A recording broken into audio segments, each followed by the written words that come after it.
পিতাইৰ সমাধিত এখন টেক।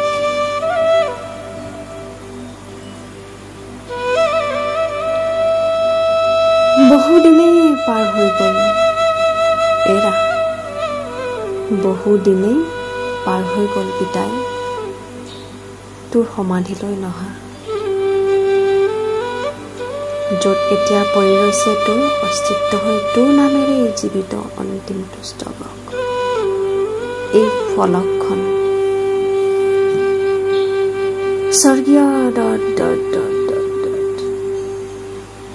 আহ পিতাই, বৰ উদাস উদাস যেন লাগিছে তোৰ হীনতাত এই ৰঙা আবেলি, আৰু বৰ নিসংগ নিসংগ যেন লাগিছে নিজকে।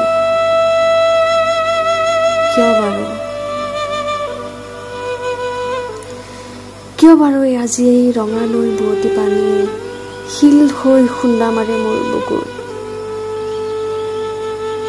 বৰ বিষণ্ণ যেন লাগিছে পিতাই এই ৰঙা নৈৰ বুকু,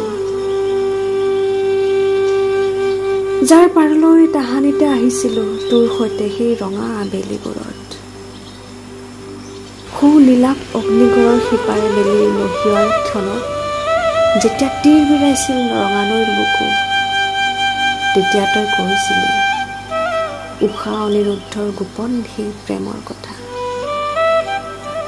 আৰু কৈছিলি মই মৰিলে আই মোক ইয়াতেই থবি। পিতাই, বৰকৈ বিষাইছিল বুকুখন, বৰকৈ বিষাইছিল। জানিছিলো মই, জানিছিলো এই নীলা পাহাৰৰ কাষৰ ৰঙা নৈৰ বুকু তোৰ বৰ প্ৰিয়, সেই বুলিয়েই জানো তোক মই তাত শুৱাই দিব পাৰিম পিতাই চিৰদিনলৈ।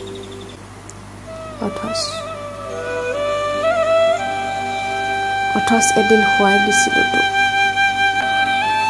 তোক তোৰ প্ৰিয় ঠাইৰ বুকুত চিৰদিনলৈ। বৰ অকলশৰীয়া হৈ পৰিছিলো পিতাই তোৰ হীনতাত, মাটিক ভাল পোৱা মাটিৰ মানুহ আছিলে, সেয়েহে হয়তো মাটিতেই লীন গ'লে। বহুদিন পাৰ হৈ গ'ল, আজি আহিছো আকৌ তোক বিচাৰি তোৰ সমাধিলৈ। এয়া চা পিতাই, এয়া চা তোলৈ আনিছো ৰঙা হেঁপা গোলা, বুজিবলৈ তোৰ সমাধি, তোৰ যে বৰ প্ৰিয়, তোৰ যে বৰ প্ৰিয়। চাচোন চা পিতাই, সৌ অগ্নিগড়ে ৰিঙিয়াইছে, ৰঙা নৈও উকিয়াইছে তোৰ প্ৰিয় সেই আবেলিৰ স্মৃতিলৈ আৰু এৰি অহা দিনবোৰলৈ, য'ত এতিয়া তহীনতাত বিৰাজ কৰিছে শূন্যতা, মাথো শূন্যতা ৰঙা আবেলি। পিতাই, বৰ নিসংগ নিসংগ যেন লাগিছে পিতাই, বৰ উদাস উদাস যেন লাগিছে। কুশলে থাক পিতাই, তই কুশলে থাক।